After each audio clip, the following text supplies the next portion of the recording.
It's still a really messy game, but it's better than it was.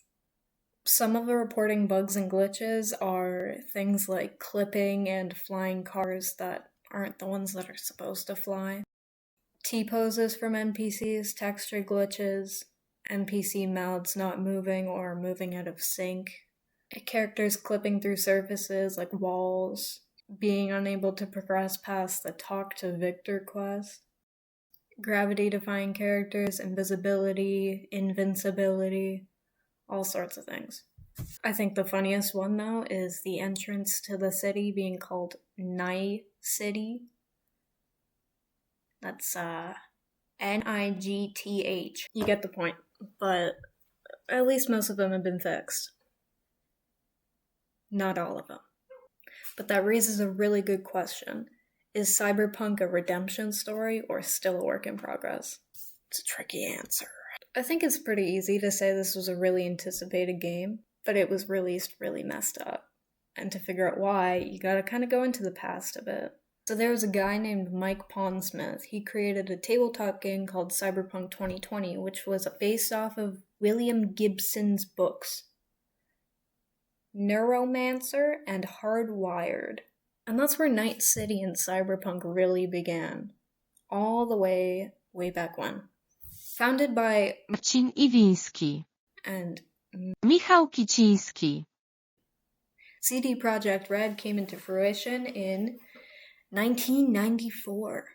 So essentially 1 + 1 equals Cyberpunk 2077. Did you know that internal files and important early design documents were hacked and then held for ransom from CD Projekt Red? That's how they spent June of 2017. They rejected any offers to pay off the ransom. So there were quite a few years of just basic gameplay footage and teasers, trailers, merchandise, the announcement of Keanu Reeves, which, fun fact, he was only announced a year after they decided to even have him involved, so very tight time frame. Eventually, they came out with the first release date, the first official one, because people thought it would be released before it did, but CD never announced any release date until this one, which was April of 2020. Boom. We all know what happened. So it got pushed back until September of the same year. And then again to November. And then finally, December 10th, 2020.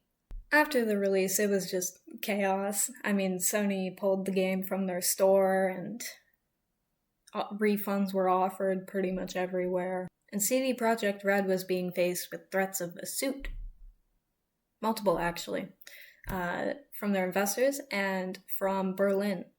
Among all the chaos, the developers were pretty quick on sending out day 0 update and a bunch of patches and fixing up everything that they could in the very short amount of time. So what went wrong?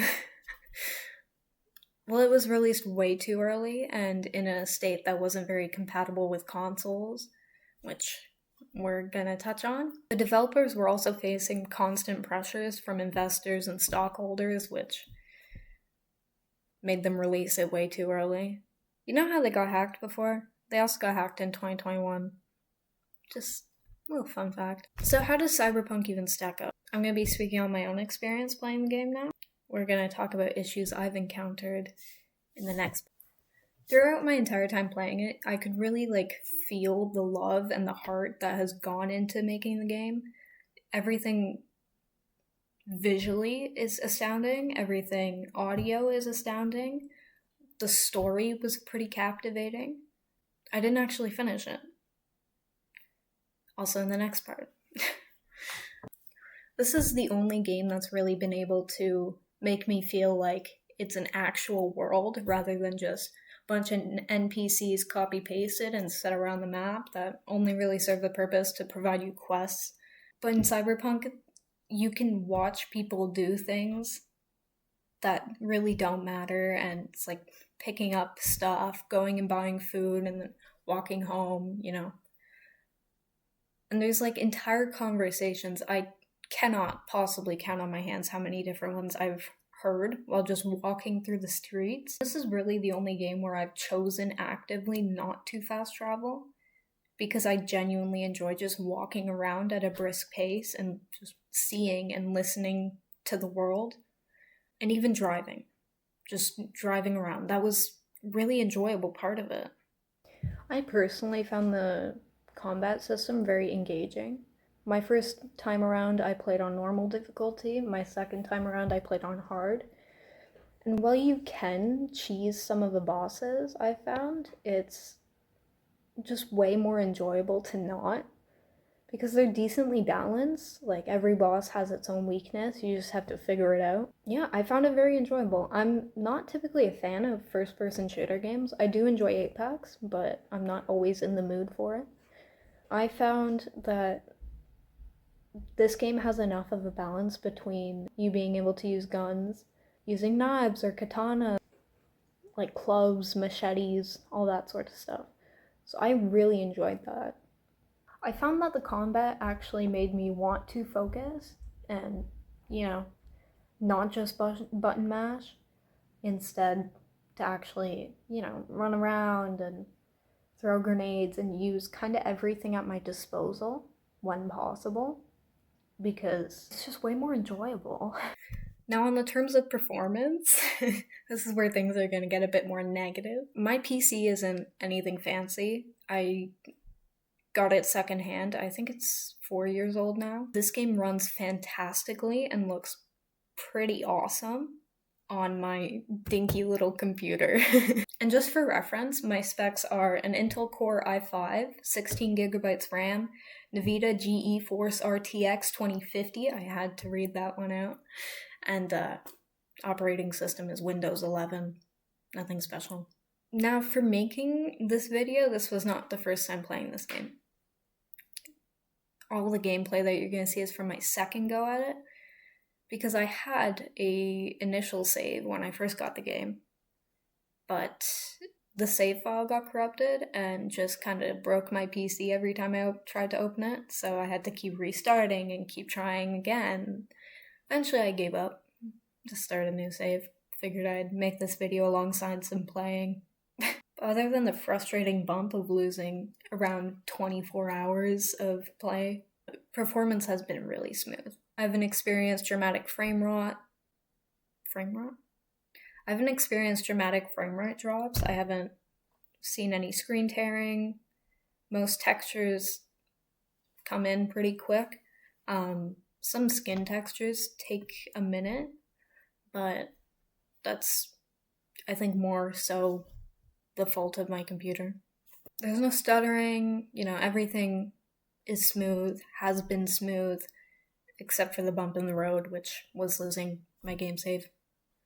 It actually performs better than The Sims 4, which is funny. Whenever I try to run The Sims 4 on my computer, it starts heaving. So Steam, which I think it's pretty typical, if something's available on Steam, it's going to have the most reviews. And this is one of those cases, with 802,000 reviews. I did the math. 84% of them were positive, while 16% of them were negative. So I think that's pretty telling on how people generally feel. It is the PlayStation Store, Sony Store, whichever you want to call it, with 130,000 total reviews, and 90% of those were positive, with 10% as negative, which is the case if we're counting 3 stars as a positive, which I generally do. Xbox, with a measly 2,300 reviews, they had a 68% positive score, while 22% of that was negative. Again, assuming 3 stars are positive. But it's very interesting because it seems like PlayStation players had the best experience, while Xbox players had the worst. But this may be due to the fact that Sony removed Cyberpunk from their store after a lot of negative reviews came back. I guess that's it. This may be one of my favorite games that I've ever tried. It's up there with Skyrim, which is pretty nostalgic for me. Sea of Thieves, which I don't know how anybody could hate Sea of Thieves.